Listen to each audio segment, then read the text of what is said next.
Assalamualaikum warahmatullahi wabarakatuh. Jumpa lagi dengan saya Anggra Putri Tania, dan kali ini saya akan mengupas sedikit tentang fakta dan sejarah Candi Borobudur. Dan sebelum kita lanjut, jangan lupa like, share, and subscribe IMT Entertainment News Channel. Terima kasih.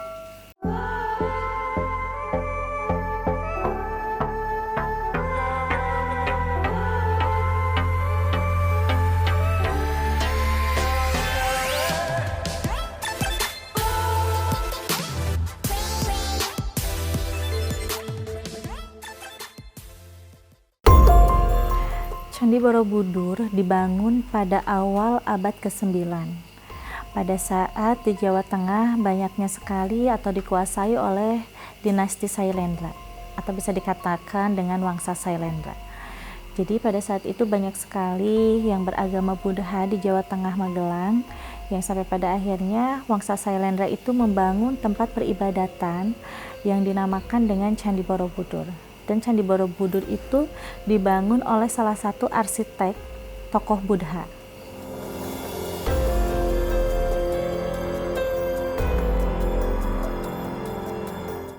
Betul, karena dulu sebelum dibangunnya Candi Borobudur, Nabi Sulaiman pernah berkunjung ke Indonesia, tepatnya di tempat yang sekarang dibangun menjadi Candi Borobudur.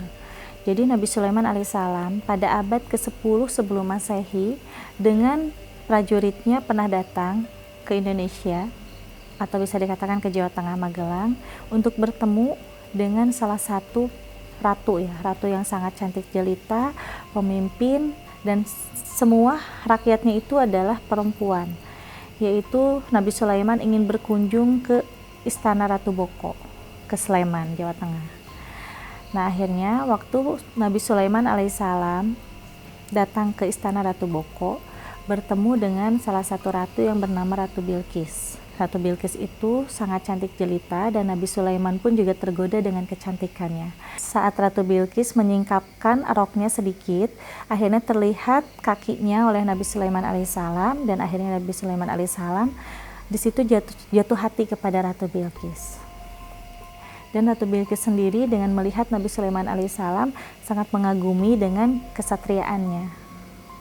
Dan di situ Nabi Sulaiman alaihissalam diberikan tantangan oleh Ibu Ratu Bilqis untuk bisa memindahkan singgasananya dalam jangka waktu sekejap.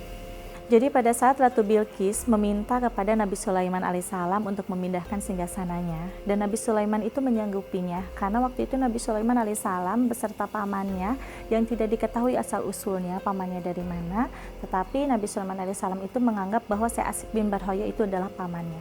Akhirnya Nabi Sulaiman alaihissalam menyuruh Syekh Asif bin Barhoya untuk bisa memindahkan singgasananya Ratu Bilqis ke suatu tempat.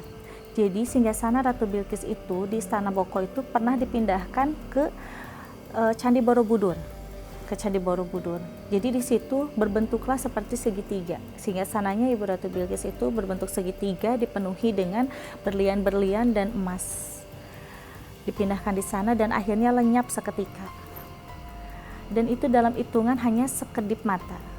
Disitulah Ratu Bilqis mengakui keseriusan dan kehebatannya Nabi Sulaiman yang didampingi oleh pamannya, yaitu Syekh Asif bin Barhoya. Sebenarnya kalau untuk material yang dibuatkan atau dibangun di Candi Borobudur itu buatan dari salah satu tokoh arsitek dari Buddha yang memang ngambil materialnya itu adalah dari India. Materialnya itu dibeli waktu zaman di abad Gunadarma. Abad Gunadarma itu adalah abad awal ke-9, pada saat negara Indonesia banyak sekali dipenuhi atau dipadati oleh manusia-manusia atau orang-orang yang beragamakan Buddha dan Hindu. Dan sebelum Candi Borobudur itu dibangun, sangat unik sekali ya, karena waktu itu dibangun tempat-tempat persinggahan untuk Nabi Sulaiman beserta dengan prajuritnya. Jadi Nabi Sulaiman alaihissalam dulu sempat tinggal 3 tahun di tempat Candi Borobudur. Jadi di situ Nabi Sulaiman alaihissalam kenapa bisa datang ke Indonesia dan bisa tinggal atau singgah 3 tahun? Karena waktu itu Nabi Sulaiman alaihissalam sedang mempelajari ajaran tasabih yang diajarkan oleh Nabi Khidir alaihissalam. Jadi Nabi Sulaiman alaihissalam itu bisa berbicara atau berkomunikasi dengan binatang. Salah satunya itu dengan semut ya, atau dengan burung. Nah itu Nabi Sulaiman alaihissalam diajarkan ajaran pasabi oleh Nabi Khidir alaihissalam selama 3 tahun di sana untuk bisa lebih menguasai ilmu-ilmunya. Ilmu dalam segi hal agama, ilmu dalam segi hal berkomunikasi dengan binatang, ilmu dalam segi hal memindahkan tempat-tempat yang tidak bisa masuk di akal untuk bisa pindah dalam waktu sekejap. Dan itu Nabi Sulaiman alaihissalam diajarkan oleh Nabi Khidir alaihissalam harus sendiri tanpa bantuan Syahsib bin Barhoya. Jadi waktu itu Syahsib bin Barhoya hanya mendampingi Nabi Sulaiman aja di sana di Jawa Tengah, dan akhirnya Syahsib bin Barhoya itu disirnakan oleh Nabi Khidir alaihissalam untuk sementara. Kenapa Candi Borobudur dibangun lokasinya tepat di Magelang, Jawa Tengah? Karena dulu pada saat Nabi Sulaiman alaihissalam pada abad ke-10 sebelum Masehi datangnya ke tempat itu merupakan hutan ya, bisa dikatakan dengan hutan Sa'ba. Hutan Sa'ba itu sampai jaraknya 36 km sampai ke Sleman yang ada dengan Istana Ratu Boko, itu dikatakan dengan hutan Sa'ba sesuai yang ada di dalam keterangan Quran As-Saba. Jadi bahwa Indonesia ini tua ya, peradaban Indonesia ini tua, bahkan peradaban Indonesia ini pernah disinggahi oleh para nabi yang waktu itu sedang diajarkan ajaran pasabi oleh Nabi Khidir alaihissalam. Jadi untuk jauh dari negara asalnya begitu. Dan hutan Sa'ba itu kenapa bisa dijadikan Candi Borobudur? Karena waktu itu kan pindahnya singgasana Ibu Ratu Bilqis ke Candi Borobudur. Dan Candi Borobudur itu pun juga mengandung arti ya, kenapa ada tingkatan-tingkatannya. Karena itu tingkatan tersebut adalah untuk bisa meningkatkan jati diri kita ke dalam kesucian. Dan pada abad ke-10 setelah Masehi, tepatnya pada tahun 1006, Candi Borobudur itu sempat hilang. Kenapa bisa dikatakan sempat hilang? Karena Candi Borobudur itu pada tahun 1006 pernah terjadi gunung meletus ya. Gunung meletus yang akhirnya tertutup oleh abu-abu vulkanik sama semak-semak belukar.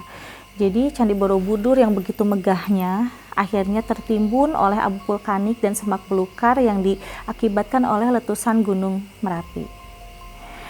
Sejak abad 10 Candi Borobudur itu mulai terlupakan dan pada akhirnya datanglah seorang waliullah pertama yang memang sebelum adanya Wali Songo pada saat itu.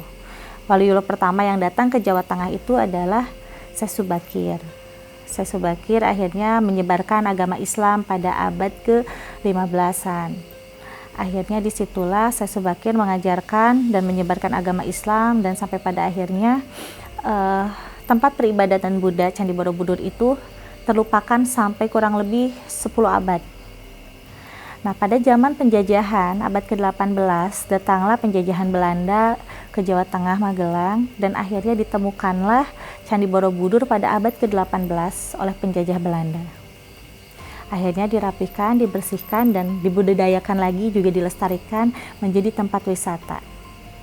Dan agar kita bisa mengingatkan adanya sejarah di masa lalu yang sangat bernilai tinggi ya, tinggi akan sejarah dan tinggi akan arti dari Candi Borobudur.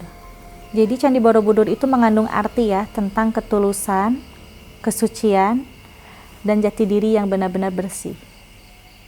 Makanya di situ banyak sekali kan patung-patung yang seperti bersemedi. Bersemedi itu adalah mengolah jiwa dan raga kita agar bisa berpikiran jernih, agar bisa menjadi suci seperti bayi yang sudah lahir. Ya pemirsa, sekian dari saya, Anggra Putri Tania, pamit undur diri, dan nanti akan ada kelanjutannya lagi ya untuk membahas tentang fakta dan sejarah Candi Borobudur. Karena di sini saya hanya mengulas sedikit, dan untuk kedepannya masih ada segmen pembahasan tentang fakta dan sejarah Candi Borobudur. Sekian dari saya, wassalamualaikum warahmatullahi wabarakatuh.